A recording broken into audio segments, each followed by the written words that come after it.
Je vous annonce le plaisir que nous avons pour cet observatoire de la traduction et des relations humain-machine, désormais nommé comme ça, d'accueillir Gauthier Roussille et Irénée Regnault, et dans une conversation menée par Mathilde Saliou.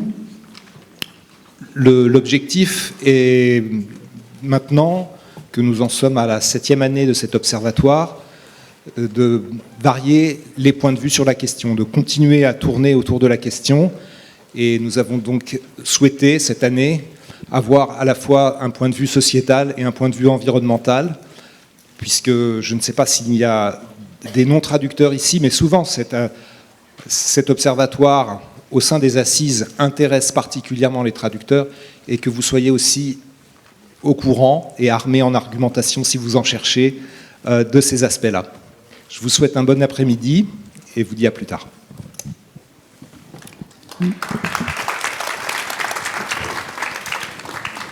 Merci beaucoup pour cette introduction. Donc moi, pour redire 3 mots, je m'appelle Mathilde Saliou, je suis journaliste spécialisée dans les enjeux du numérique et je viens de publier un livre qui s'appelle L'envers de la tech, ce que le numérique fait au monde. Et je compte bien, avec mes chers camarades ici présents, vous donner effectivement toute une série d'arguments pour discuter des impacts de l'intelligence artificielle sur la société, le travail, l'environnement. 2 chiffres pour commencer qui nous laissent penser qu'il y a vraiment des grands débats à avoir.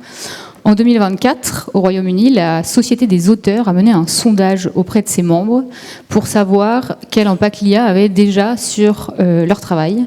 Et sur 800 répondants, elle avait comme résultat qu'un tiers des traducteurs et un quart des illustrateurs déclaraient avoir déjà perdu du travail à cause de l'intelligence artificielle. La même année, la Société des gens de lettres, la SGDL et l'ADA-GP en France menaient le même type, un sondage à peu près similaire. Et ces chiffres, c'était que 60% des répondants qualifiaient l'IA de menace pour leur travail, encore une fois. Dans le détail, 56% des auteurs avaient peur de l'intelligence artificielle, de ce que ça allait faire à leur métier au quotidien, et 79% des traducteurs et traductrices exprimaient les mêmes angoisses. Il y a donc très clairement un sujet. Cela dit, si j'essaye de replacer tout de suite, mais je laisserai Irénée le faire un peu plus longuement tout à l'heure, l'intelligence artificielle générative dans un temps un peu long, en 2016, le prix Nobel Geoffrey Hinton annonçait que les radiologues, par exemple, allaient disparaître dans les 3 ou 4 ans parce que un autre type d'intelligence artificielle, plutôt utilisé pour la reconnaissance d'images, fonctionnait extrêmement bien. Nous sommes en 2025, les radiologues existent toujours. La question est donc, comment en fait aborder l'impact de ce type de technologie sur le travail, la société, l'environnement aussi. Voilà tous les genres de sujets que nous allons essayer d'aborder aujourd'hui pour comprendre si vraiment ça va remplacer des gens ou pas. Pour ce faire, nous avons ici présent Gauthier Roussille, directeur de la recherche et développement chez Hublot et spécialiste de l'évaluation environnementale des enjeux du numérique, et Irénée Regnault, donc doctorant en sociologie à l'EHESS et à l'INSA, et auteur de Technologie partout, démocratie nulle part. Petite question pour vous placer, est-ce que vous utilisez des outils d'intelligence artificielle générative? Qu'on évacue tout de suite le sujet. Oui, enfin, principalement d'ailleurs pour la traduction. Pour ce que j'écris, je ne vole du travail à personne. Mais ça fait un petit bout de temps que j'utilise notamment DeepL chez les Allemands. Nous allons en reparler. Et toi, Irénée? Ouais, moi j'utilise effectivement dans le cadre de mes recherches des outils d'IA générative, et je fais un exercice d'auto-ethnographie quand je les utilise. J'essaie de comprendre comment je les utilise, pourquoi je les utilise et qu'est-ce que ça fait à mon travail de chercheur. Donc c'est complètement narcissique, mais bon, l'auto-ethnographie ça existe en sociologie, et ça permet de détecter des moments dans la journée où je l'utilise plus ou pas, et des catégories d'actions, disons, qui sont privilégiées. Par exemple, il y a une partie qui est de la recherche, comme si c'était sur Google, ce qui n'est pas forcément pertinent d'ailleurs. Puis il y a d'autres parties qui sont de la traduction, et ça me permet aussi de me mettre en face des gens que j'enquête, pour voir que je suis moi-même en tant que chercheur tout à fait soumis au même truc d'accélération, de fatigue, donc je me repose cognitivement sur l'IA, etc. Alors, peut-être en rebond, c'est que moi j'ai une spécificité, c'est que dans mon champ de recherche, les LLM sont pas suffisamment bien entraînés pour produire des bonnes réponses. Donc en fait, j'ai pas besoin de les utiliser pour l'instant. Voilà, donc c'est aussi ma spécificité. LLM, je le dis tout de suite parce que ça va servir pour la suite, c'est les grands modèles de langage. Juste traduction rapide au cas où. Donc là, il a sous-entendu qu'en sociologie, ils étaient assez bons. C'est ça qu'il vient de dire. C'est faux. Et moi, en tant que journaliste, je me suis longtemps persuadée que je les utilisais pas. Et en fait, j'utilise DeepL extrêmement souvent pour passer notamment de l'anglais au français, mais pas que. Bref, nous allons revenir à ces impacts très concrets sur nos travaux différents et surtout, on aimerait échanger avec vous à la fin de nos échanges pour en savoir plus sur comment vous vivez tous ces chamboulements. Mais avant ça, j'aimerais qu'on replace ces technologies dans leur contexte socio-environnemental. Et donc, première question pour toi, Gauthier. Qu'est-ce que ça change à l'impact environnemental du numérique, l'explosion de l'IA générative qu'on voit depuis 3 ans et qui donc crée un peu ces inquiétudes? Est-ce que tu me permets de spécifier ce qui est IA experte et IA générative en amont? Oui, très bien, comme ça on aura les termes du sujet. Oui, parce qu'en fait, aujourd'hui, on s'inquiète beaucoup de ce qu'on appelle l'IA générative, mais en fait, ça fait très très longtemps qu'on a d'autres formes d'intelligence artificielle. Pour donner les 2 grandes familles, on a ce qu'on va appeler de l'IA experte, et dans le cas de la traduction, c'est assez simple à comprendre. C'est un système dans lequel je donne une phrase à traduire, et je donne des règles de grammaire, je donne un dictionnaire, et j'entraîne avec des connaissances expertes un système pour qu'il produise des phrases traduites dans la langue cible. Donc là, c'est un travail de fond basé avec des linguistes, des traducteurs professionnels, pour trouver les meilleures règles de décision pour un système d'IA. En fait, de votre vivant, c'est principalement ça que vous avez connu jusqu'en 2022. L'IA générative, c'est un système un peu différent, dans le sens où je vais donner des paires de phrases à traduire et des phrases traduites. Donc je vais donner des milliards de paires avec des phrases en français et leur équivalent traduit en allemand. Et je vais laisser mon système tourner jusqu'à ce qu'il arrive à induire quelles sont les règles entre ces paires de phrases. Donc dans ce système, en fait, c'est le système d'IA qui, en soi, va essayer de comprendre ou va deviner quelles sont les règles qui constituent ces 2 langages. Donc l'IA expert, ça fait des années qu'on en a et qu'on en trouve partout. Ça s'appelle plus ou moins des statistiques un peu avancées. Et d'un point de vue environnemental, ça ne changeait pas grand-chose pour nous. C'est quelque chose qui accompagnait la montée lente des centres de données dans le monde, le fait qu'on construise un peu plus, qu'il y ait plus de puissance mise à disposition. Par contre, à partir de 2022, on a un changement de trajectoire environnementale qui est assez fort, parce que dans le 2e système, donc on va appeler l'IA générative, premièrement, il faut des milliards et des milliards de données, de corpus d'entraînement, donc il faut les récupérer. Et il me faut des capacités de calcul très importantes pour processer ces milliards et ces milliards de phrases que je vais faire tourner jusqu'à ce que mon système infère les règles. Donc en 2022, on a un moment où ChatGPT-3 arrive et du coup tout le monde s'engouffre dans la brèche et de fait tout le monde commence à faire des IA génératives, même si ça commençait un peu avant, pour entraîner ces systèmes et de fait on a besoin de beaucoup plus de puissance de calcul d'un coup. Et la puissance de calcul, en fait, c'est donc des serveurs, des processeurs, et in fine, c'est ce qu'on trouve dans des bâtiments qu'on appelle des centres de données. Donc l'impact environnemental qui change concrètement avec l'arrivée de l'IA générative, c'est qu'on doit avoir plus de puissance de calcul, donc on doit construire plus de centres de données, on doit avoir plus de puces, on doit avoir plus d'entraînement, donc on a besoin de plus de matière en entrée, on a besoin que ce soit pour faire des composants électroniques ou faire des bâtiments, et on a besoin de plus d'électricité pour les entraîner, et on a besoin encore d'autres flux pour les refroidir. Mais au final, on a besoin de plus de métal, de plus d'électricité et de plus de froid. Et aujourd'hui, l'IA générative n'est pas si développée que ça encore dans le segment des centres de données. Je pense qu'on peut considérer qu'à peu près dans la consommation électrique mondiale des centres de données, l'IA générative devrait représenter 3 à 5%. Mais par contre, on estime que d'ici 2030, ça pourrait représenter peut-être jusqu'à 50% de la consommation électrique des centres de données dans le monde. Donc c'est aujourd'hui un tout petit segment, mais qui a une croissance projetée qui est très très importante. Irénée, si on essaye de replacer aussi dans le contexte économique en fait, et politique de l'apparition de ces technologies, qui est-ce qui les construit, qui est-ce qui les finance? Est-ce qu'il y a vraiment une nouveauté notamment dans les acteurs, puisque par exemple OpenAI, on en entendait beaucoup moins parler avant que ChatGPT n'explose. Oui, en fait, c'est qui les acteurs derrière et dans quelle mesure est-ce que ça change est-ce qu'il y a rupture ou pas avec les autres grands débats numériques de la décennie précédente dans laquelle on parlait beaucoup de Meta, Google et compagnie? Alors sur les acteurs, c'est quand même principalement les mêmes. On a effectivement des sociétés d'IA générative qui sont nouvelles, comme OpenAI, comme Anthropic, comme Claude, etc., mais qui reposent pour beaucoup d'entre elles sur des stacks, des infrastructures numériques d'entraînement qui sont celles d'Amazon, qui sont celles de Google, qui sont celles de Microsoft, qui sont aussi celles de Nvidia, notamment pour les puces. Donc c'est une économie qui est finalement assez circulaire, mais qui renforce quand même le pouvoir des géants de la tech. Il n'y a pas une disruption, je ne sais pas ce que tu en penses, mais moi je ne vois pas de changement unilatéral et total dans les acteurs aujourd'hui. C'était quoi la suite de la question, pardon? Non, c'était pour replacer dans le contexte économique, parce qu'on peut penser, vu c'est des non nouveaux, OpenAI, Anthropic, ils peuvent avoir l'air d'être de nouvelles sociétés qui vont faire du neuf.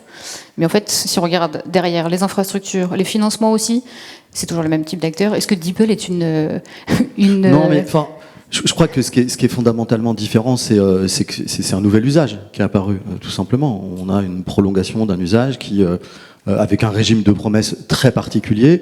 Et enfin, je pense que je vais retourner en arrière pour bien répondre à la question, parce que on commence aussi à avoir des cycles de hype, c'est-à-dire de propagande en fait. On devrait appeler ça de la propagande technologique, de promesses. Et c'est effectivement des cycles qu'on a eus dans les années 2015 autour de d'autres types d'IA qui ont suscité exactement les mêmes engouements. C'est-à-dire que le débat que vous avez aujourd'hui sur le remplacement du travail, vous l'avez en 2013 avec une étude très célèbre, Frey Osborne, qui dit que d'ici à quelques années, jusqu'à je ne sais plus combien c'était, 80% des emplois seront remplacés par des IA qui n'étaient pas des LLM. Je crois que c'était 47% des emplois en l'occurrence. Et en fait, on a le même cycle aujourd'hui avec des mêmes arguments, avec l'IA générative.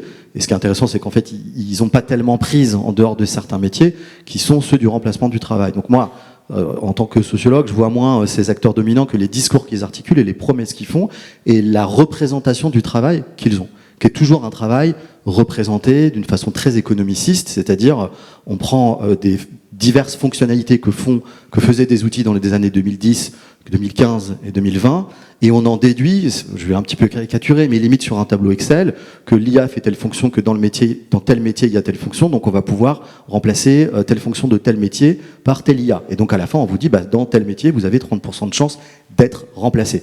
Mais pour qui observe n'importe quelle personne travailler, un métier n'est jamais une suite d'actions. C'est aussi une suite d'interactions, c'est des moments de pause, des moments de densification. En fait, c'est très compliqué de décrire ce que c'est que le travail, justement, par ces visions-là. Et donc, en fait, ces débats reviennent aujourd'hui. Et je vais rebondir, par exemple, sur l'exemple du radiologue, parce que c'est caractéristique. Le radiologue qu'on allait remplacer par des systèmes d'IA, on a des systèmes d'IA aujourd'hui qui fonctionnent relativement bien pour reconnaître des tumeurs, pourquoi pas cancéreuses, bénignes ou malignes, etc., mais qui ont en fait, qui posent des questions qui ne sont pas tellement des questions sur le remplacement du radiologue, elles posent des questions qui sont des questions juridiques, donc on est quand même obligé de surévaluer la capacité du système à trouver des maladies malignes, parce que si on les voit pas, ça fait des faux négatifs, et du coup on a des problèmes juridiques, et il faut toujours des gens pour revérifier derrière quand même, et puis surtout ça a des impacts complètement indéterminés, par exemple sur le système de santé. Si demain vous avez tous dans vos téléphones une application qui vous permet de vous scanner n'importe quelle tumeur, un grain de beauté par exemple, sur votre corps, et que la possibilité du grain de beauté malin est plus élevée que ce qu'elle serait normalement, vous allez filer chez le spécialiste, en l'occurrence le dermatologue. Sauf que les dermatologues en France, ils veulent pas ça. Vous voyez, parce qu'en fait, il y a trop de monde et il y a trop d'attentes. Donc en fait, on est sur un problème. Si vous voulez, dans la sociotechnique finalement de l'IA sur les cancers, en fait, on a un souci de numerus clausus de médecins. Voilà. Donc faut retourner les problèmes comme ça. Et vous, traducteurs aujourd'hui, j'imagine que quand vous voyez, on reviendra sur les effets sur vos métiers, vous nous en reparlerez, mais qu'il y a une représentation par ces acteurs de votre métier qui n'est pas conforme à ce qu'est votre métier. On va y revenir dans 2 minutes, mais je voudrais refaire quand même un détour par les choses matérielles, parce qu'il y a quand même un nouveau débat peut-être qui monte, qui n'existait pas tellement dans les années 2010 sur les questions des impacts environnementaux du numérique, qui est il faut construire de plus en plus de centres de données pour permettre à ces gros systèmes qui consomment énormément de données de tourner, de calculer, de stocker les informations, de les générer, etc. Or, cette fabrication de grands centres de données, elle crée débat dans plein d'endroits du monde.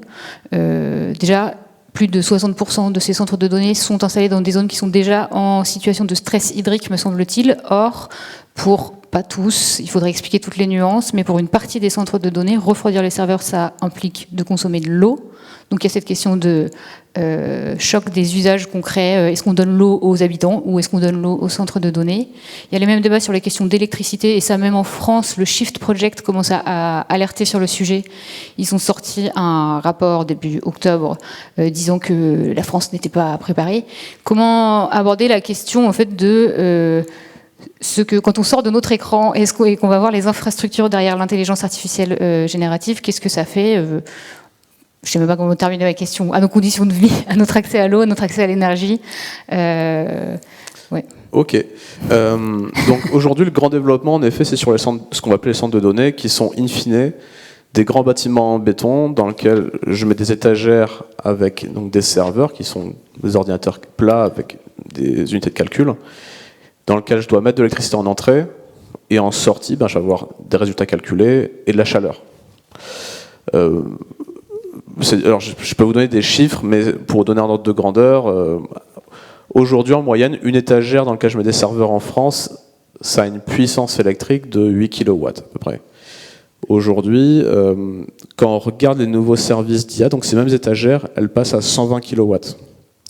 C'est une puissance beaucoup plus importante, qui veut dire aussi qu'il y a une chaleur beaucoup plus importante. Donc se pose la question de comment on les refroidit. Et le fait est que la puissance électrique est tellement importante et la chaleur dégagée est si importante qu'on refroidit plus vraiment à l'eau en fait. Des centres de données vraiment spécialisés il n'y a plus vraiment de consommation d'eau en direct. On a des circuits qui amènent un petit flux de ce qu'on va appeler de l'eau glycolée, donc ce que vous avez dans vos climatisations, dans votre pompe à chaleur, qui va faire un échange thermique et qui va être refroidi plus tard.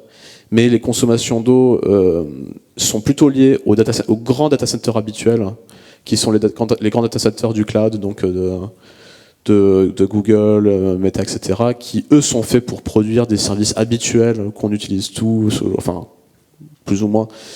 Là où on stocke toutes nos photos, tous nos documents de travail, mais aussi etc., Google Doc et compagnie, enfin toutes les grandes suites. Donc le problème des data centers, c'est que il y a des vrais changements techniques qui apparaissent aujourd'hui du fait que la consommation électrique a tellement augmenté parce qu'on a tellement de calculs une puissance de calcul importante à déployer qu'on doit changer tous les processus. On doit changer la façon dont on fait les bâtiments, on doit changer la façon dont on organise l'espace, on doit changer la façon dont on refroidit. Et ça, avec une spécificité importante, qui est qu'aujourd'hui, les centres de données, c'est les infrastructures sur Terre les plus concentrées géographiquement. En fait, des data centers, il n'y en a pas partout. C'est pas une infrastructure qui est également répartie sur Terre, mais le numérique ne l'est pas dans tous les cas. C'est des infrastructures qui se regroupent en grappes. Donc il y a aussi le fait qu'on a une pression forte, du fait qu'on va les avoir tous au même endroit. Et les US, en fait, sont très spécifiques là-dessus, et ils ont beaucoup de problèmes environnementaux présents et futurs liés à ça. C'est ils sont tous au même endroit et ils continuent tous à se développer au même endroit. Notamment en Californie, en Virginie. Nevada, Colorado, enfin tout ce qui est alimenté par le bassin versant du Colorado, en effet jusqu'à Phoenix, etc. C'est data centers qui, d'un point de vue climat, il me semble très improbable qu'ils puissent rester où ils sont plus de 15 ans, du fait des conditions des conditions climatiques qui vont changer important. Ça veut dire quoi? C'est-à-dire que des usines qu'on a construites pour nos usages numériques, dans 15 ans, ne pourront plus fonctionner? Ou en tout cas, ils ont des besoins d'eau importants. Ça, c'est les data centers traditionnels, c'est pas les data centers IA, mais ils ont des besoins d'eau très importants. Et il faut aussi vous rappeler qu'on a besoin d'eau pour faire l'électricité. Notamment aux US, tous les data centers dans le bassin du Colorado, ils ont besoin d'eau dans les barrages pour faire l'électricité, pour les alimenter, mais ils ont aussi besoin d'eau pour aussi se refroidir. Donc ils ont une double contrainte sur l'eau. Nous, en France, les débats sur l'eau encore, on en a un tout petit peu, mais on a très peu de data centers qui ont vraiment une vraie consommation d'eau aujourd'hui. C'est plutôt en Espagne, non? En Espagne, oui, mais parce qu'en Espagne, en fait, pour dire que le débat monte en Europe. Oui, en fait, c'est que nous, on n'a pas de data center propre aux géants de la tech encore en France. Là où en Espagne, notamment en Castille et Léon, il y avait les grands data centers Microsoft qui arrivaient dans des zones arides et qui créaient un conflit d'usage direct et local avec les habitants. Mais ça commence à se développer, oui. Par contre, en France, mais ça comme partout, donc il faut énormément d'électricité. A priori, nous, on en produit pas mal, Oui. donc c'est pas forcément un enjeu. Mais dans d'autres régions du monde, ça peut l'être. Encore une fois, notamment aux États-Unis, ça fait monter les factures d'électricité des gens. Oui. Alors en fait, c'est quelque chose qui pose beaucoup de questions aujourd'hui. C'est qu'on a donc des grands acteurs, des grands data centers qui arrivent et qui ont des besoins électriques colossaux. De l'autre côté, moi j'ai un opérateur de réseau électrique qui a besoin de faire l'investissement pour les raccorder, pour mettre des nouvelles lignes, pour mettre des nouveaux transformateurs, etc. Donc c'est-à-dire que ses coûts d'investissement augmentent. Et le coût d'investissement d'un opérateur électrique, ça se rapatrie sur les factures. Il y a une partie qui est directement payée par l'opérateur data center, mais une autre partie qui sera payée par l'ensemble des clients de cet opérateur. Et se pose la question de si jamais en fait, il y aura une correction du marché de l'IA, ça va pas se déployer aussi rapidement qu'on l'imagine, à mon avis. Il va avoir un éclatement ou une déflation de la bulle à un moment donné, ce qui est normal. Et donc se pose la question, si tous les data centers sur lesquels on est en train de construire plein d'installations électriques n'adviennent pas, en fait, il y aura quand même des coûts d'investissement qui auront été faits. Donc il faudra quand même les payer à un moment donné. Donc il y aura quand même un effet, quoi qu'il arrive, sur la facture électrique de tous les usagers. Donc si j'essaye de résumer ce qu'on est en train de dire, c'est tous les investissements qui sont captés par le milieu de l'intelligence artificielle, notamment sur la promesse, encore une fois, de remplacer des divers métiers, de gagner en efficacité, etc. On s'attend à ce que cette bulle financière peut-être éclate, mais on ne sait pas quand. Et ça, par contre, ça aura notamment des impacts très concrets sur ce qui a été construit un peu partout sur la planète. Oui. Du coup. En fait, quoi qu'il arrive, que la bulle de l'IA générative éclate dans plus ou moins longtemps, on aura des nouveaux bâtiments, on aura produit massivement des nouvelles puces, on aura étalé massivement des réseaux électriques. Donc on ne saura pas forcément comment faire. Mais en fait, c'est ce qui s'est passé en 2000. Dans la bulle télécom, en fait, on s'est retrouvé avec des milliards de kilomètres de fibres qui n'ont pas été utilisés pendant 10 ans et qui sont arrivés un peu plus tard. Ça ne veut pas dire que ça sera du tout la même chose avec les data centers et l'IA, pas du tout. Mais, comme disait Irénée, c'est une économie de la promesse. On n'a jamais vu autant de capitaux absorbés par ce secteur. Enfin, c'est une première pour nous. Et du coup, ils ont une obligation d'être toujours dans la promesse encore plus forte au vu des capitaux qui doivent monter, enfin qui doivent lever. Donc il faut toujours être dans l'inflation de la promesse pour permettre de lever toujours plus de capitaux, pour construire toujours plus pour acheter toujours plus de nouvelles puces et construire toujours plus de nouveaux bâtiments. Donc forcément, il y a une bulle financière, il y a une bulle spéculative immobilière, il y a une bulle spéculative de l'usage. Donc on verra comment ça s'articule. Si on parle de ces promesses, on va pouvoir reboucler avec ce qu'exposait Irénée tout à l'heure en prenant l'exemple que tu me citais toi en préparation de cette table ronde, d'une étude qui comparait l'impact carbone d'un dessinateur, donc pas un traducteur, mais un autre type de métier très touché potentiellement par la génération d'images, de textes, etc., versus l'impact carbone d'une IA. Et cette étude sert à dire aux entreprises, en tout cas, prenez des IA plutôt que prenez des humains. C'est quoi le problème de cette manière de présenter ce que l'intelligence artificielle générative est capable de faire sur ce type d'emploi?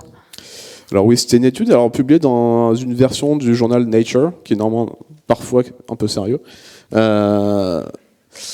Et c'est quelqu'un qui est assez calé dans le domaine, qui a fait une étude qui disait en gros, qui comparait l'empreinte carbone d'un illustrateur qui fait une illustration pendant 4 heures versus une IA générative comme Midjourney qui ferait la même illustration en 3 minutes, et regarder du coup l'empreinte carbone de ça. Il faut bien comprendre que ce type de papier n'a absolument aucun sens. Premièrement, une des règles de la comptabilité environnementale, c'est qu'on ne prend pas en compte l'empreinte carbone de la vie des humains. Parce que sinon, ça en ferait beaucoup. Ça ferait beaucoup, beaucoup.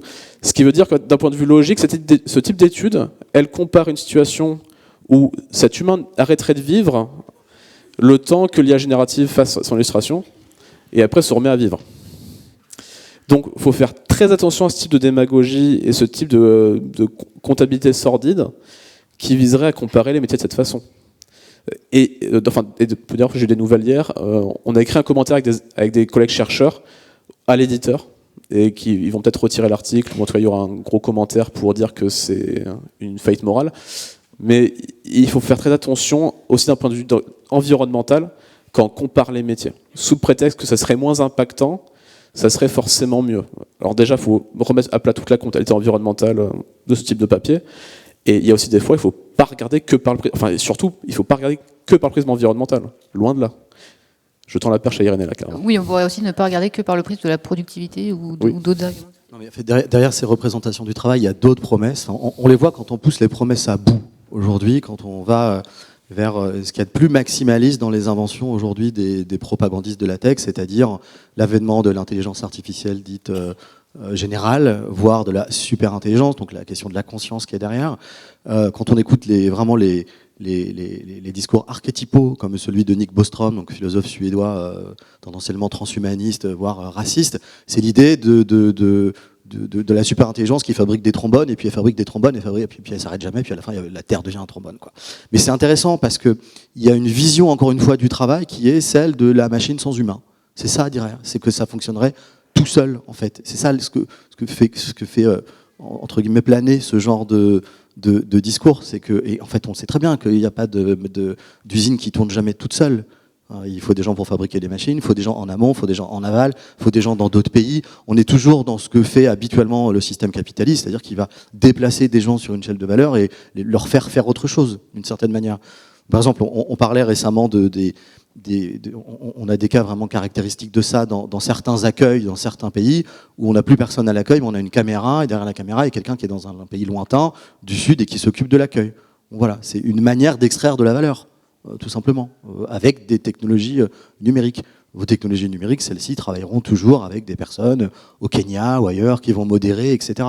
Donc au final, c'est un processus de taylorisation, mais qui, en termes de rapidité et de distance géographique, fait travailler directement des gens dans le Sud pour des gens dans le Nord, à certains égards.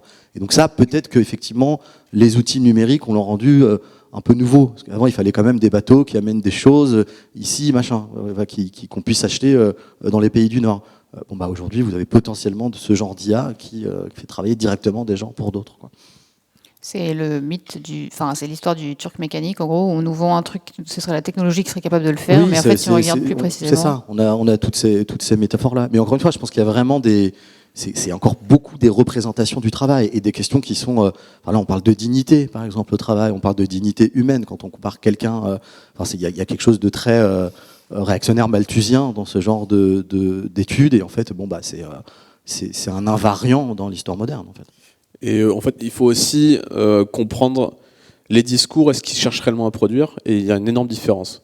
Typiquement, dans mes sujets, donc il y a Eric Schmidt, l'ancien PDG de Google, qui fait la tournée des popotes au Sénat américain, etc., pour dire il nous faut, en 2050, 99% de l'énergie doit aller pour l'IA. C'est complètement faux, tout le monde le sait. Mais pourquoi il dit ça ? Sam Altman dit pareil d'ailleurs. Mais bien sûr, mais pourquoi il dit ça ? C'est parce qu'en fait, aujourd'hui, pour faire raccorder un data center physiquement au réseau électrique, aux US, ça va entre 3 à 7 ans. En France, nous, pour raccorder un data center, ça prend 5 ans en moyenne. Donc en fait, ça va mettre du temps quand même à déployer toute cette infrastructure. Donc ce qu'ils font, c'est soit ils ne se raccordent pas, ils ont leur génératrice à gaz, ils polluent toute la région, mais au moins ils ont l'électricité rapidement. Ou soit ils essaient de faire baisser la régulation et de faire exploser la régulation qui ralentit le raccordement électrique. Donc quand Eric Schmidt dit ça bouffera 99% d'énergie en 2050, il sait que c'est pas vrai. Il fait juste ça pour mettre la pression aux parlementaires américains pour déréguler aujourd'hui l'introduction d'un raccordement électrique pour une usine. Mais les parlementaires américains, ils ne se rendent pas compte que c'est illogique de mettre 99% de l'énergie de la planète dans cette technologie ? Je ne suis pas dans leur tête, mais après, c'est l'économie de la promesse fonctionne très bien chez eux aussi. Mais ils savent aussi intimement comment ça marche. Les Américains savent aussi très bien, dans les arcanes de la NASA, qu'ils ne vont pas aller sur Mars en 2028. Voilà. Mais pourtant, ils financent aussi une industrie qui permet de faire tourner l'industrie. C'est comme ça. Elon Musk, très fort en promesses. Non, mais après, il y a des emplois locaux aussi. Ce sont des industries avec des enjeux locaux, souvent. Et c'est tout bête pour faire élire des sénateurs. Si on essaie de revenir du coup aux impacts concrets que notamment l'intelligence artificielle générative a sur des métiers créatifs, je ne sais pas si c'est la meilleure manière de les nommer, mais bon, dont traducteur, traductrice, illustrateur, illustratrice, doublure aussi au cinéma, etc. Est-ce qu'on peut redétailler encore un peu ? Enfin, tu commençais déjà à le faire en parlant de taylorisme, etc. Mais dans quelle mesure est-ce que ça fait évoluer le métier finalement ? Ça déplace certaines tâches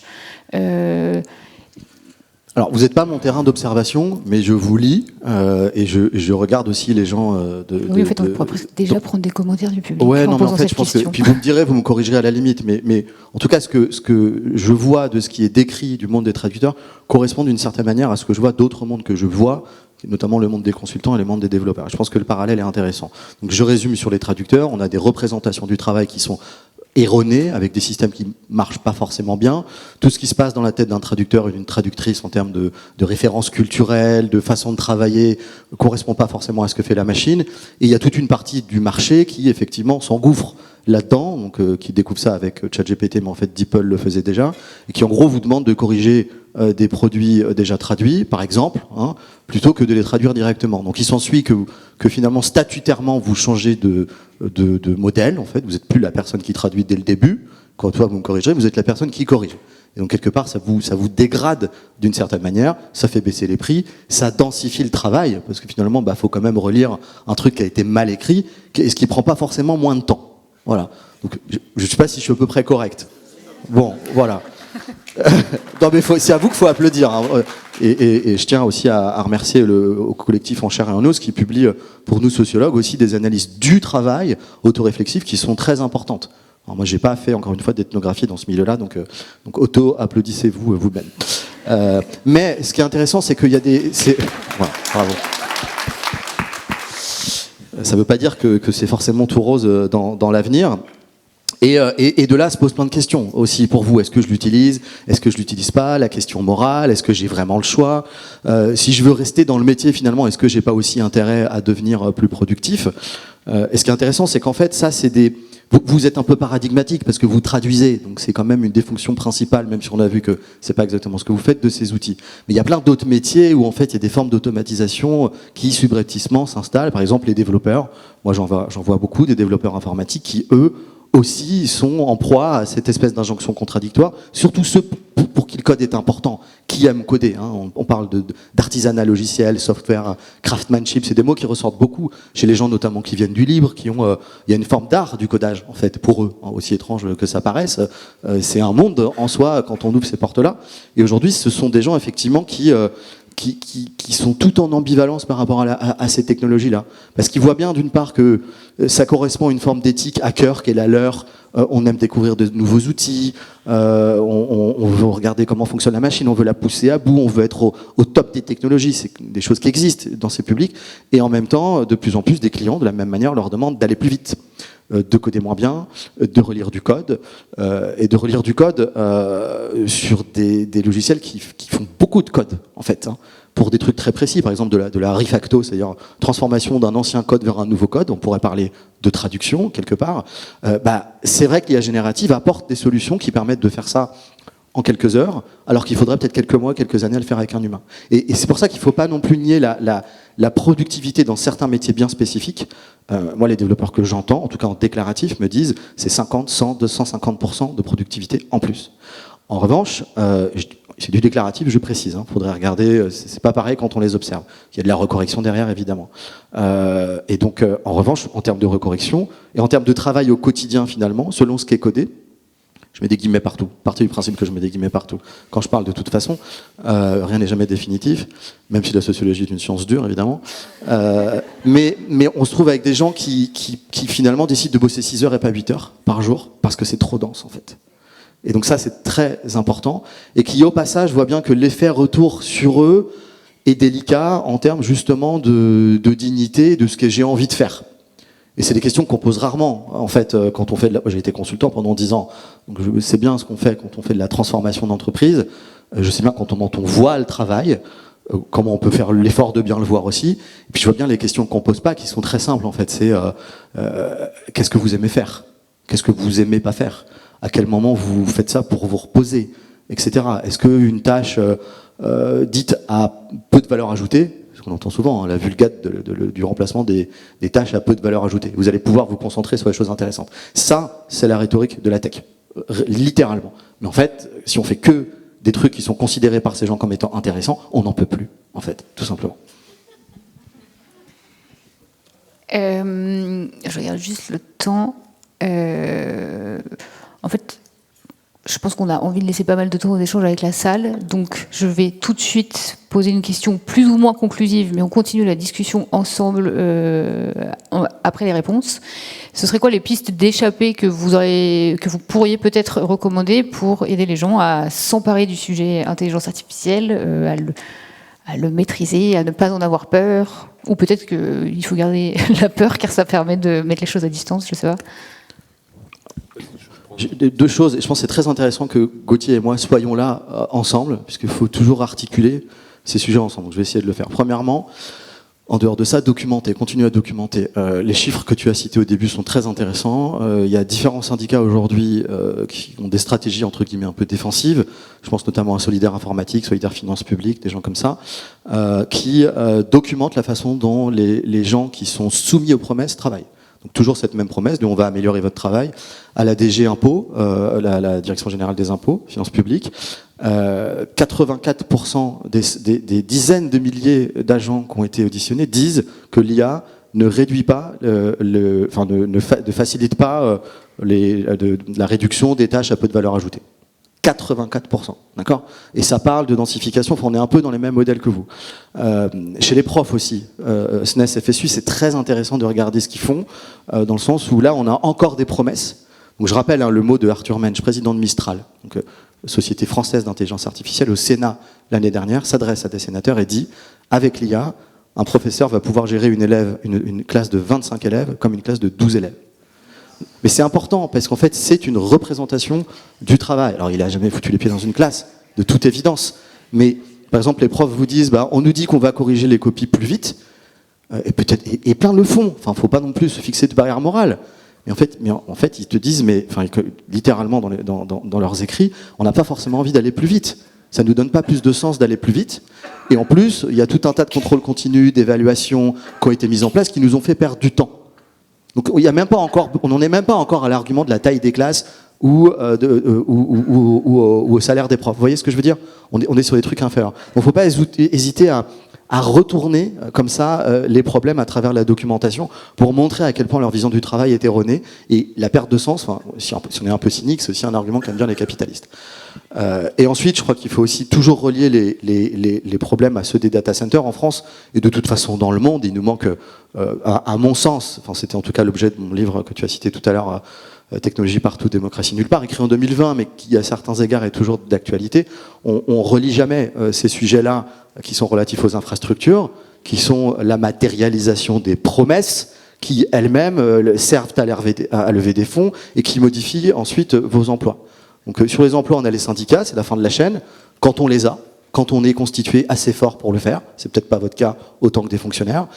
En revanche, on n'a absolument aucun débat sur les data centers qui soutiennent ces promesses et entre guillemets ces politiques publiques. Et donc il faut aussi critiquer la technologie, non pas dans le sens seulement moral, est-ce que j'utilise pas, mais dans le sens institutionnel. Où est-ce qu'on en discute ? Où est-ce qu'on n'en discute pas ? On a suivi, Mathilde et moi, les concertations autour du data center à Fouju, 77 hectares, quand même. Campus IA, ça s'appelle. Campus IA, il n'y a pas de campus, c'est littéralement. Et ils l'ont dit, on était là, on est allé à plusieurs de ces concertations. C'est des concertations qui sont locales, c'est-à-dire que on va faire 1,4 gigawatts quand même d'électricité, c'est ce que ça consomme, pour héberger des modèles nationaux. Et en fait, la discussion porte sur les lignes de transport pour le village et les recettes fiscales, parce que les habitants sont très contents de savoir qu'ils vont pouvoir refaire leur trottoir en marbre, quoi. J'exagère à peine. Et dans d'autres endroits, c'est pas le cas. À Marseille, les data centers sont mis dans des endroits où c'est plutôt vu comme une reproduction de discrimination, mais pas à Fouju. Vous voyez ? Donc c'est des débats qui ne doivent pas se cantonner à des lieux qui sont géographiquement situés. Et ça, c'est un problème institutionnel, aussi avec la Commission nationale du débat public qui organise ces débats et qui le sait, puisqu'on le documente en sciences humaines depuis 40 ans. Donc pensez aussi institutions. Quelles institutions nous permettent de réfléchir à l'alliance entre les infrastructures et le bout de la chaîne ? Alors du coup, je vais refaire la partie matérielle.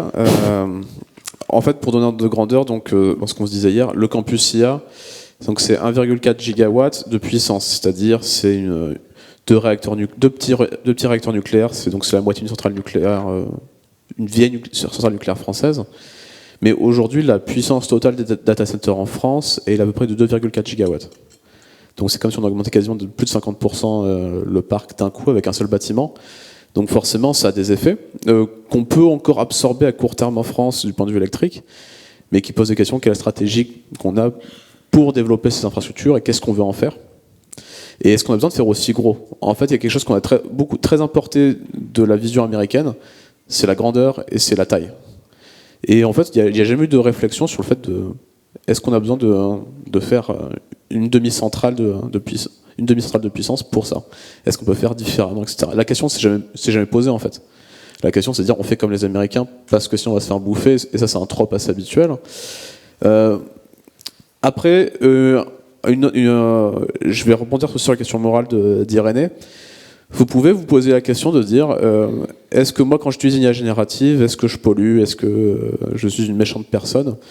En fait, dans la façon dont on fait la comptabilité environnementale, par exemple, peut-être que vous savez qu'on dit un Français, c'est 9 tonnes de CO2 par an, à peu près.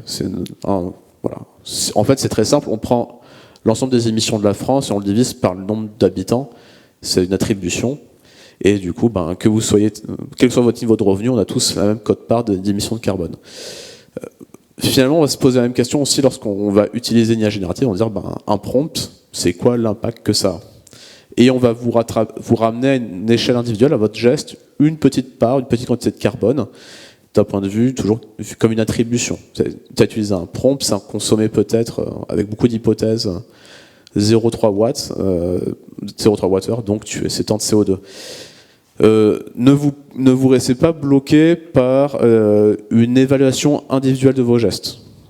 C'est quelque chose qui déjà renverse la culpabilité, qui vous la met de votre côté, non pas du côté de personnes qui ont développé les infrastructures. Parce qu'en fait, a priori, vous n'avez jamais eu le choix. Et a priori, que vous le voulez ou non, que vous utilisez Microsoft Word ou n'importe quel outil numérique aujourd'hui, on vous force à utiliser de l'IA. Donc déjà, il faut faire très attention avec la culpabilisation environnementale des gestes individuels sur des problèmes qui sont collectifs et qui sont liés à la planification du territoire et de son impact environnemental. Donc, et c'est d'autant plus, pour l'instant, bête de rapporter à l'échelle individuelle l'empreinte d'un geste numérique comme ça, sachant que l'infrastructure grossit de jour en jour. Donc dans tous les cas, le chiffre va très très vite bouger. Donc ici, la question n'est pas individuelle et faites attention à ne pas tomber dans le trope de l'impact individuel, au même titre qu'on a pu l'avoir avec les emails, ou supprimer vos emails, etc. Bon, je vais vous dire, ça n'a quasiment aucun effet d'un point de vue environnemental de supprimer ces emails. Mais on a aussi le streaming, consommer moins de streaming. Mais en fait, pareil, le streaming, c'est peut-être 10% du temps de visionnage en France. 65% du temps de visionnage en France, c'est la télé linéaire, c'est la télé normale. Mais on ne s'est jamais vraiment posé de question de est-ce qu'il faut regarder moins de télé d'un point de vue environnemental. Donc il faut aussi faire attention aux angles qu'on donne à la politique environnementale et la façon dont ça se traduit en politique de régulation des gestes individuels. Et il y a plein de raisons qui font que vous allez avoir besoin d'IA générative, parce que pression du monde du travail, X raisons liées à vos conditions de travail. Et la question elle reste collective. Donc il faut faire quand même attention à ça, c'est qu'un premier avertissement. Et en fait, on est toujours dans une logique assez étrange, c'est-à-dire qu'est-ce que l'IA fait à mon monde. Mais on ne regarde jamais ce que le monde fait à l'IA en fait. Comment l'IA générative est utilisée, enfin, à quoi ressemblait le monde du travail dans lequel j'étais avant l'arrivée de l'IA générative, comment était le rapport de force, et comment l'IA générative et son développement est utilisé comme prétexte pour réévaluer le rapport de force, changer la valeur, transformer la valeur ou la chaîne de valeur.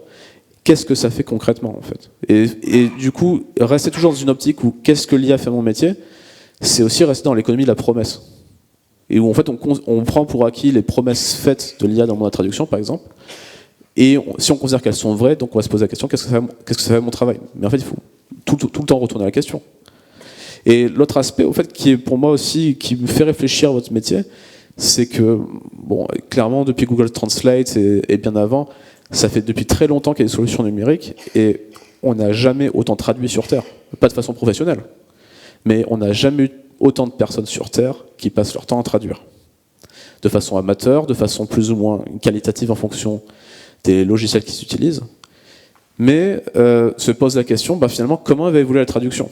Si aujourd'hui, il n'y en a jamais eu autant, Et est-ce que le fait qu'il y ait de plus en plus de personnes qui traduisent par elles-mêmes, ça soit vraiment de l'activité en moins pour vous? Je m'explique, parce que ça peut être un peu étrange ce que je dis. En fait, la façon dont on voit les effets environnementaux d'une technologie dans mon champ de recherche, c'est qu'on va regarder qu'est-ce que ça optimise, donc sa vision très capitalo-centrée du monde du travail. On va regarder qu'est-ce que ça substitue. Et en fait, est-ce que quelqu'un aujourd'hui qui utilise Google Translate va prendre le travail d'un traducteur? Pas vraiment. Et en fait, aujourd'hui, il y a une grande partie de la traduction en fait, qui grossit dans tous les cas, mais hors du monde professionnel. Et je me pose aussi cette question de qu'est-ce que cet énorme grossissement de la traduction amateur via les logiciels numériques va changer à votre métier, pour le coup. Qu'est-ce que les amateurs font aux professionnels? Et est-ce qu'on considère des gens qui utilisent des logiciels de traduction comme des amateurs ou juste comme des usagers? Et c'est une question ouverte et je dis pas que j'ai des bonnes réponses, ni que ma question est bonne d'ailleurs. Mais je me pose vraiment ces questions dans un monde où on n'a jamais autant traduit, qu'est-ce que ça fait en fait? Qu'est-ce que ça vous fait? Et quelles sont les questions environnementales à ça? Et dans tous les cas, on n'a jamais autant traduit, on va continuer à traduire avec une surcouche logicielle en plus qui est l'IA générative, et dans tous les cas, on fait que rajouter de l'empreinte, quoi qu'il arrive. Donc, et dans tous les cas, le secteur numérique grossit d'un point de vue environnemental. Donc se pose aussi la question de quels usages seront à penser dans le futur et quelles empreintes ils auront dans le futur. J'aurais presque envie d'ajouter une petite note géopolitique, mais je me dis que est-ce que quelqu'un a envie de proposer des réponses à la question de Gauthier Roussel? Et je vois déjà une main tout là-bas, et j'en vois une devant. Est-ce qu'il y a un micro qui circule dans la salle ou est-ce que je m'occupe? Je vais prendre celui-là en attendant qu'on en trouve un autre. Voilà. Donc, je fais circuler le micro. Et peut-être qu'en régie, on peut m'en donner un autre pour que tout le monde en ait un au plateau. Vous faites avec deux? Merci beaucoup, merci pour cette table ronde. Je voulais juste revenir donc, sur ce que disait Gauthier Roussel de certains usages entre guillemets amateurs de la traduction, où vous dites par exemple, c'est des situations où en fait avant on n'avait pas recours à un traducteur, donc on ne vole le travail de personne. Donc peut-être point informatif qui n'a pas grand-chose à voir avec l'environnement, mais en fait on le sait parce qu'il y a un certain nombre de procès en cours. Les grands modèles de langage ont été entraînés en spoliant des données qui étaient sous droit d'auteur. Donc en fait quand vous savez ce type d'usage, vous volez le travail de toutes les personnes qui sont dans cette salle et des traducteurs et des auteurs du monde entier. Donc ça c'est une première chose. Et effectivement le droit d'auteur c'est un levier qu'on a pour le cas particulier de la traduction.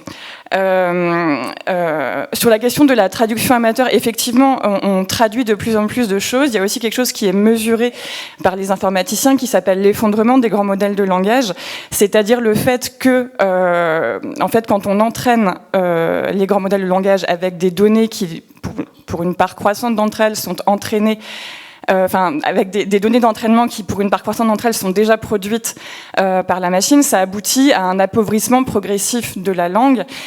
Et en fait, la multiplication de ces traductions amateurs qui sont pas ou peu corrigées, ou même de traductions corrigées par des professionnels, mais qui travaillent du coup dans des conditions qui sont extrêmement fatigantes cognitivement, etc., et où on n'aboutit pas du tout au même résultat qu'une traduction qui serait humaine de bout en bout, ça ne marche pas et ça conduit vraiment à une baisse de qualité des traductions produites, d'où l'enjeu énorme et très bien connu des entreprises de l'IA. Ils ont besoin de continuer à pouvoir nourrir ce que j'ai envie d'appeler la bête, de traductions humaines. Voilà. C'était juste un point informatif. Bon, en effet, je vais corriger, c'est un point très intéressant. En fait, j'ai une vision environnementale sur la question qui est de dire si un usager aujourd'hui va utiliser un système de traduction type Google Translate ou DeepL, en fait, s'il le fait, c'est parce qu'il n'aurait pas eu accès à la traduction avant, donc il n'y aurait pas eu d'action de traduction dans tous les cas.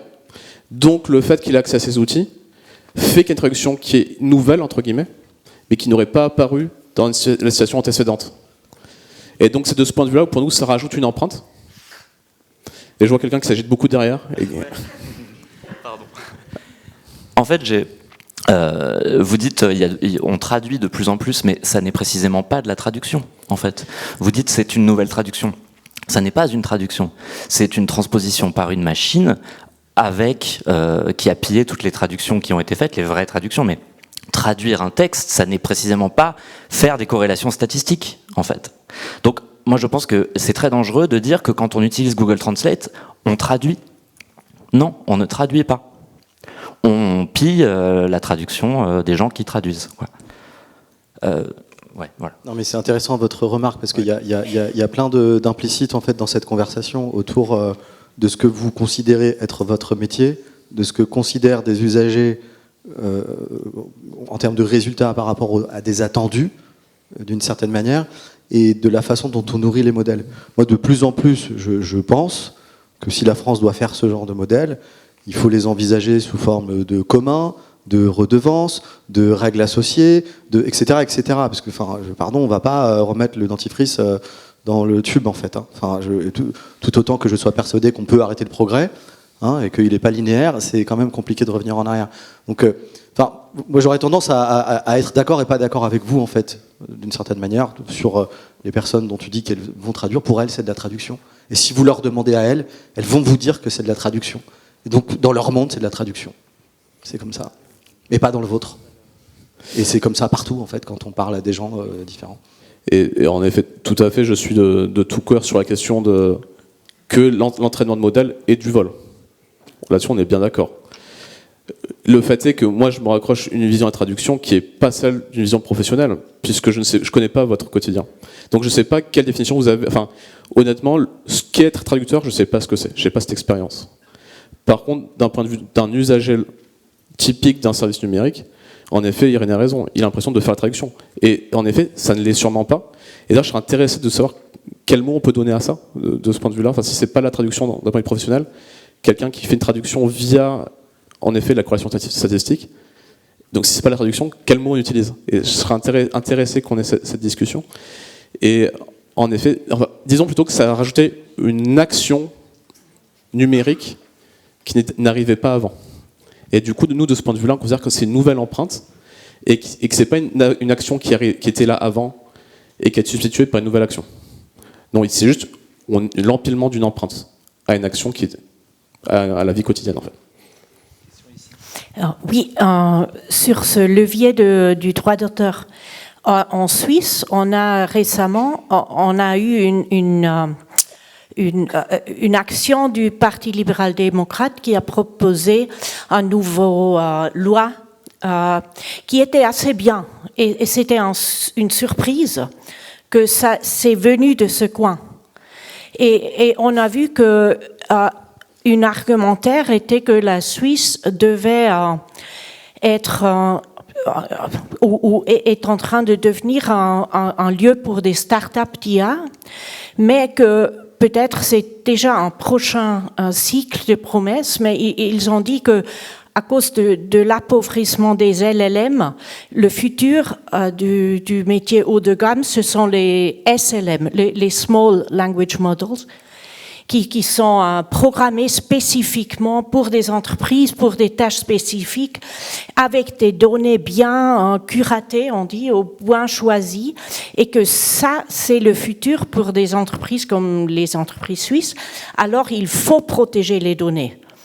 Et ça, je ne sais pas si c'est quelque chose qui se passe internationalement ou que c'est un prochain cycle ou c'est un peu la Suisse qui fait haut de gamme, ou je ne sais pas.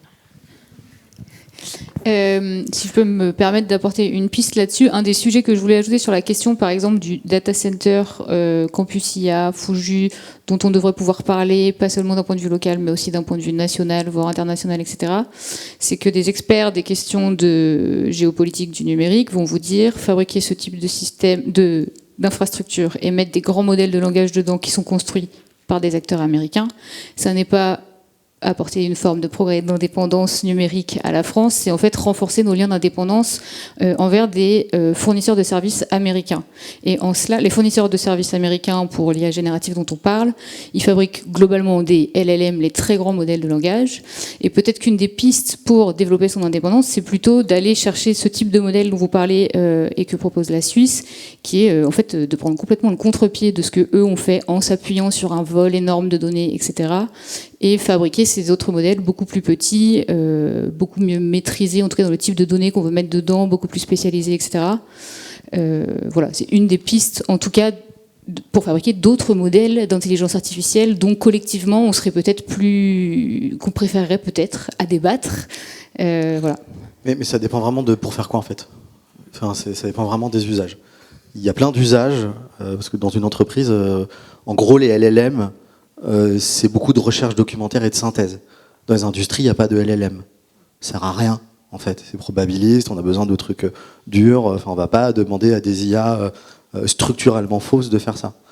Et donc, vous avez, par exemple, dans le domaine du développement informatique, c'est difficile de passer par quelque chose d'autre que Claude ou Anthropic, en fait. Les systèmes ne sont pas du tout assez bons. Ils gagnent à être connectés à Internet, et en cela... ils ne travaillent pas encore avec Mistral, eux. Hein. C'est pas au niveau, en fait. Il y a quand même un vrai sujet là-dessus. Donc, c'est un bout du sujet, peut-être pour certains cas. Donc, on appelle ça aussi des RAG, hein, faire des LLM. Si, je sais pas, moi je vois des cas dans des entreprises, par exemple sur du service client ou des choses comme ça, où le LLM peut permettre de mieux répondre ou d'aller chercher dans une base de données d'offres qu'un commercial ne va jamais connaître complètement.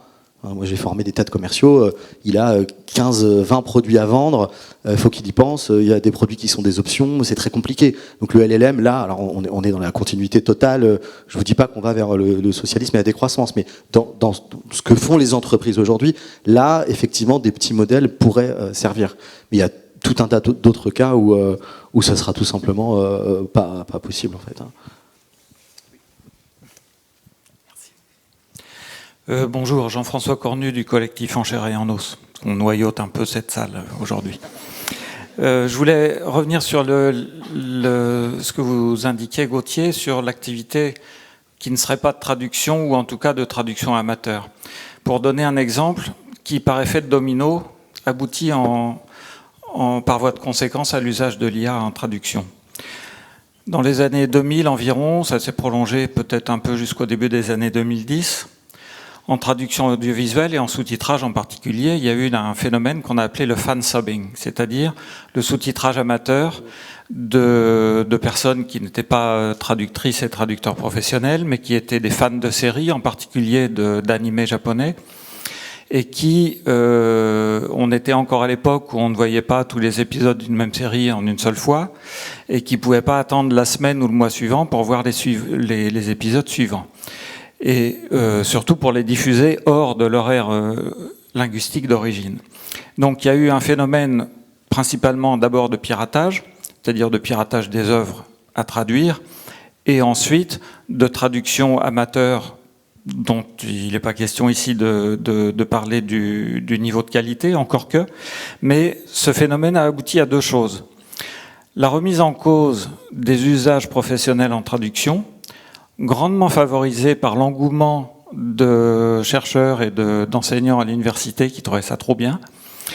Et le deuxième phénomène, ça a été ce qu'on a appelé en anglais le binge-watching, c'est-à-dire justement la pratique de pouvoir voir une série, tous les épisodes d'une série en une seule fois, ou le plus rapidement possible. Et toute cette accélération a aussi donné lieu à la création des plateformes de streaming, Netflix et autres, qui ont embrayé sur ce désir de pouvoir tout voir le plus vite possible. Et l'accélération a entraîné aussi l'augmentation du volume de choses à traduire. Donc, puisqu'on a beaucoup de choses à traduire et que le public le veut tout de suite, soi-disant, eh bien, on va faire appel à la post-édition, c'est-à-dire cette pratique qui consiste à relire une mauvaise traduction faite par une machine, enfin, ou produite, générée par une machine, et relue par des humains ensuite. Et l'étape suivante, c'est l'application de l'IA à la post-édition. Et voilà comment on arrive, à partir d'une pratique de traduction amateur, quand même fondée sur le piratage, fondamentalement, à la dégradation aussi de notre travail de traducteur professionnel. Alors, j'ai l'impression que je me suis mis dans une sacrée affaire moi, avec mon commentaire. J'essaie un peu de t'aider, mais franchement... Ouais, j'ai bien vu que tu voulais pas trop t'approcher non plus. Hein. Je suis devenu radioactif là. Démerde-toi. En effet, j'étais maladroit dans mes propos.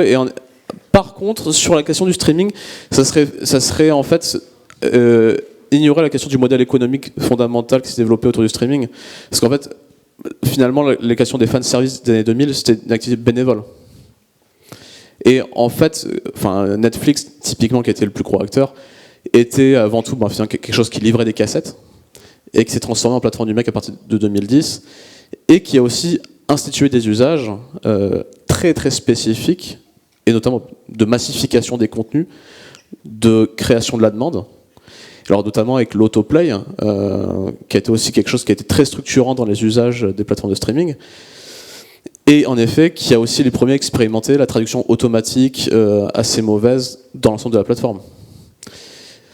Du coup, je ne sais pas si je ferai une causalité vraiment forte entre d'un côté du fanservice bénévole lié aussi à une culture spécifique, à des champs culturels spécifiques, et le fait qu'on arrive en fait à des plateformes de streaming type Netflix en fait. Oui. Ah, pardon, je reviens.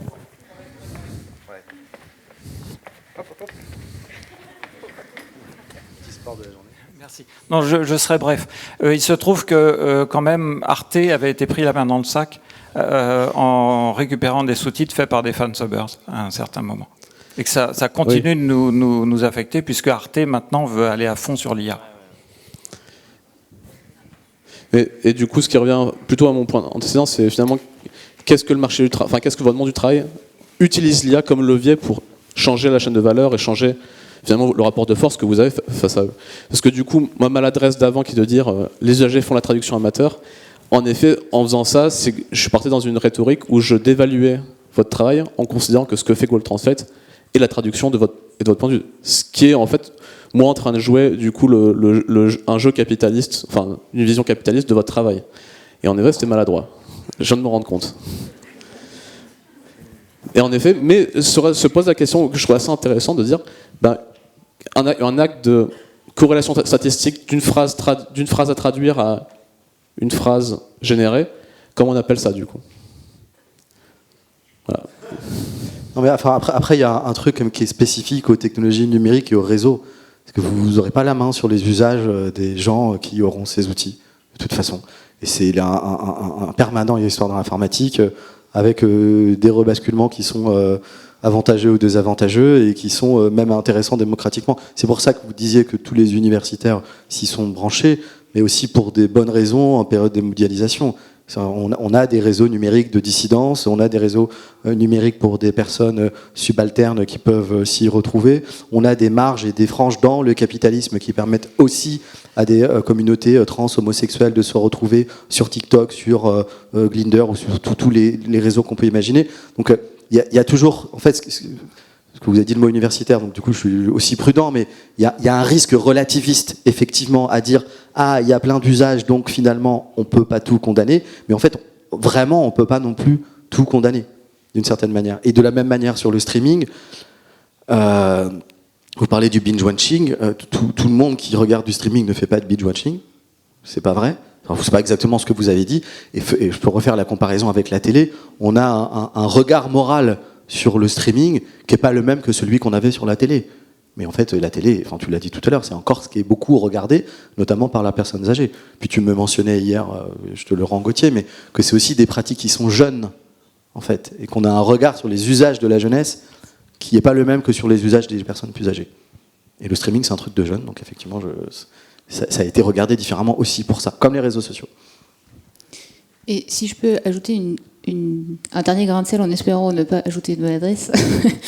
On a parlé aussi du fait que utiliser tous ces outils pour faire ce que des utilisateurs pourraient appeler de la traduction, mais qui donc n'en est pas d'un point de vue professionnel, ce serait nécessairement de l'appauvrissement du langage, mais pour aussi naviguer tous les réseaux dans lesquels nous échangeons avec des gens de toutes les nationalités, avec plus ou moins de possibilités selon où on se trouve dans la société, il y a aussi toute cette fonction de création de nouveaux langages qui permettent normalement de passer outre toutes les questions de modération, etc.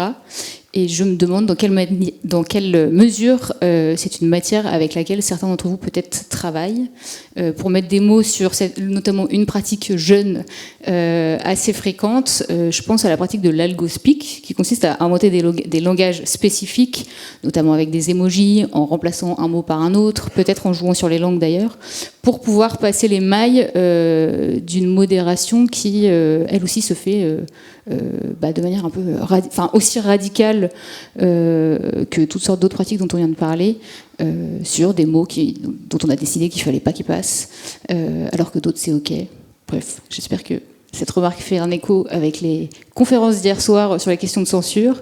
Mais voilà, je l'ajoute au truc, si jamais ça inspire quelqu'un. En tout cas, je sais qu'il y avait un commentaire ou une question supplémentaire là-haut.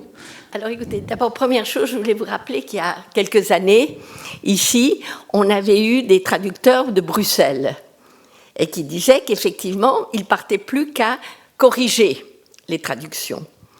Et moi, j'avais répondu, évidemment, c'est, au fond, les discours eux-mêmes.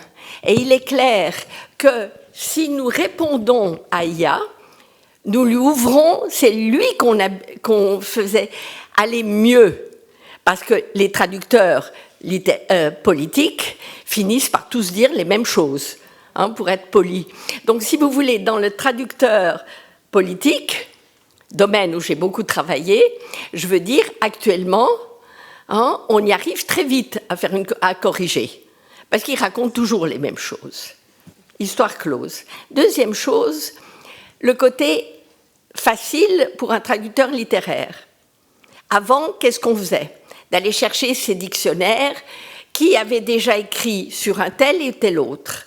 Donc, pour trouver des recherches, sans avoir à bouger à la bibliothèque ou autre, on y gagne. Mais à savoir comment. Et comment l'école montre aux élèves comment on doit analyser les données. L'état critique, l'état d'analyse. Et souvent, quand vous jouez avec eux et que vous leur demandez « donne-moi tel truc de tel auteur, une édition, telle date », et il me répond. Et naturellement, c'est faux. Alors je réponds comme si c'était un être humain en lui disant « excuse-moi, tu te trompes, j'ai l'édition, j'ai la page ». Et il me dit « donne-moi la photo ». Non! Parce qu'il ne faut jamais répondre. Parce que chaque fois qu'on répond, eh bien après, il nous gagne. Parce que c'est nous qui avons donné. Et troisième chose, je dirais que pour l'art, aucune machine ne peut nous répondre. Parce que dans l'art, il y a la création. Et dans la création, il y a aussi nos émotions. Or, vous savez très bien, on en a parlé selon les éditeurs, les ateliers dans lesquels on était ce matin, que la traduction peut aussi changer d'époque. On en a parlé hier. Est-ce qu'on doit traduire par rapport à une époque de maintenant ou pas?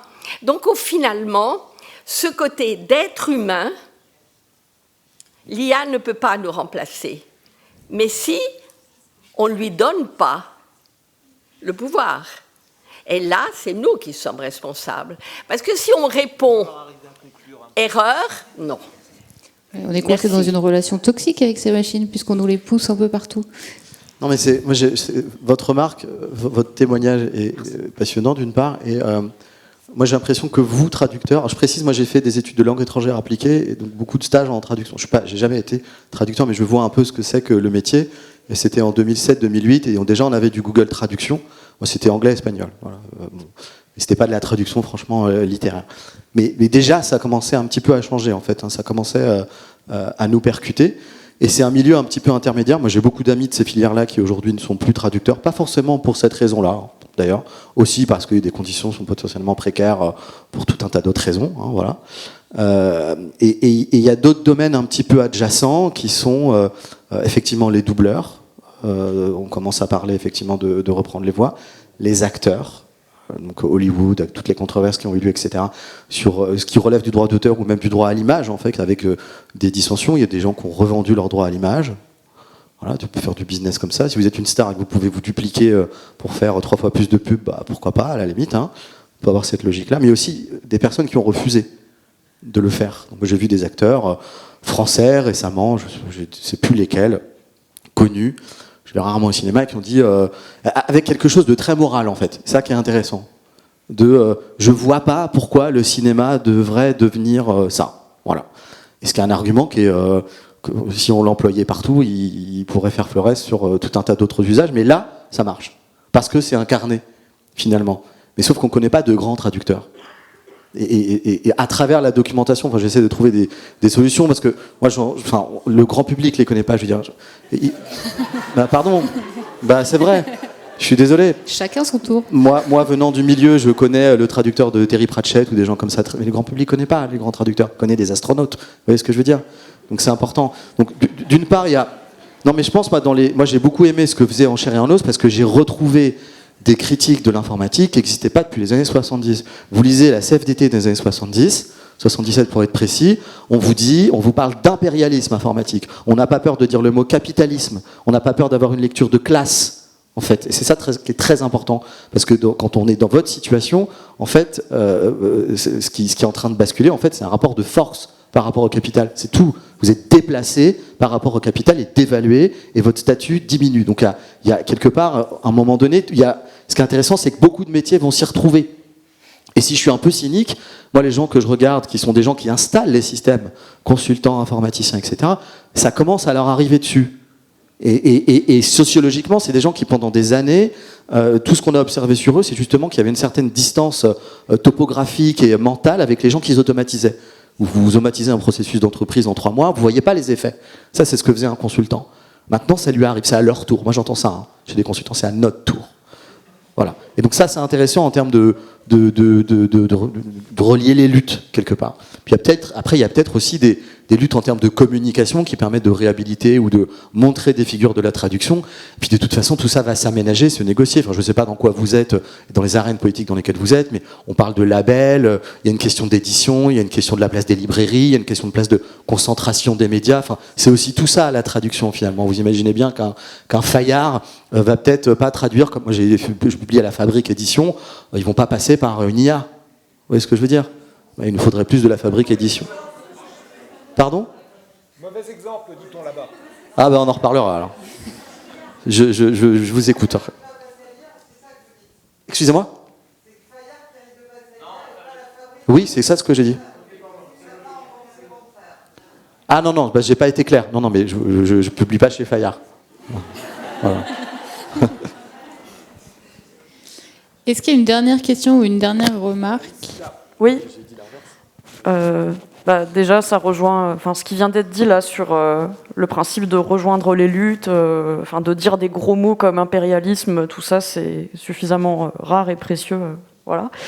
Et je voulais justement juste rapporter un point informationnel supplémentaire pour étayer ça.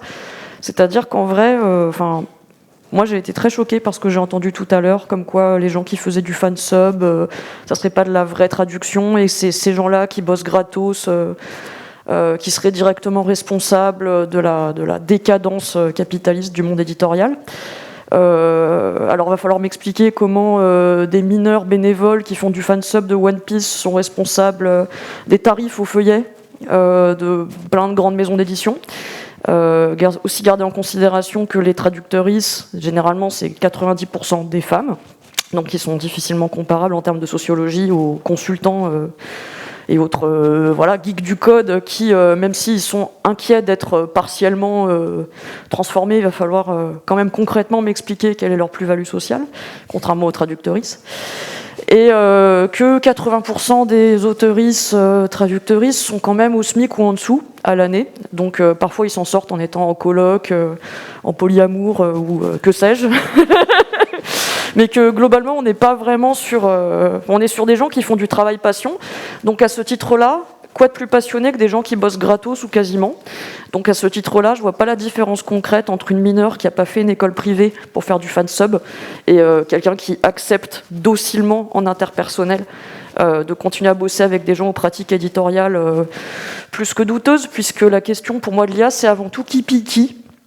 qui pille qui à quoi, qui plagie qui s'enrichit sur le dos de qui publie qui va à des salons, qui doit dédicacer bénévolement, qui fait des interventions bénévoles. Et effectivement, je suis très contente que le collectif de Chair et d'Os existe pour politiser et dire des mots, ma foi, très bien, et même pas si méchant que ça envers les réels responsables de cette situation. Qu'est-ce qui empêcherait, dans le fond, qu'on ait, par exemple, je sais pas moi, au pif, des gens dont ça serait le travail salarié à temps plein, de faire des vrais sous-titres bio, de traducteurs bio et très capables de comprendre le prétérit, quoi. Qu'est-ce qui empêcherait ces conditions-là, que les traducteurs, quand c'était encore des vieux garçons blancs dans les années 60, ils étaient bien payés, ils pouvaient écrire n'importe quoi, et parfois ils traduisaient n'importe comment, et ils étaient quand même pas à la rue. Voilà. C'était juste pour ça.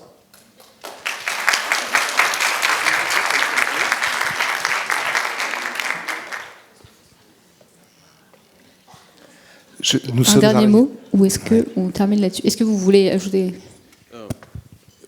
Traducteur bio, c'est pour dire quoi exactement? Désolé, j'ai pas... Ah, organique, enfin un humain, c'est ça? Ouais, c'est ça, ouais. Ah oui, ok, désolé, c'est bon, j'ai suivi. Ah non, pas du tout? Ah, ok. C'est la faute des méchants traducteurs bénévoles amateurs qui traduisent pas comme il faut dans les fansubs. J'ai dit ça? Ah.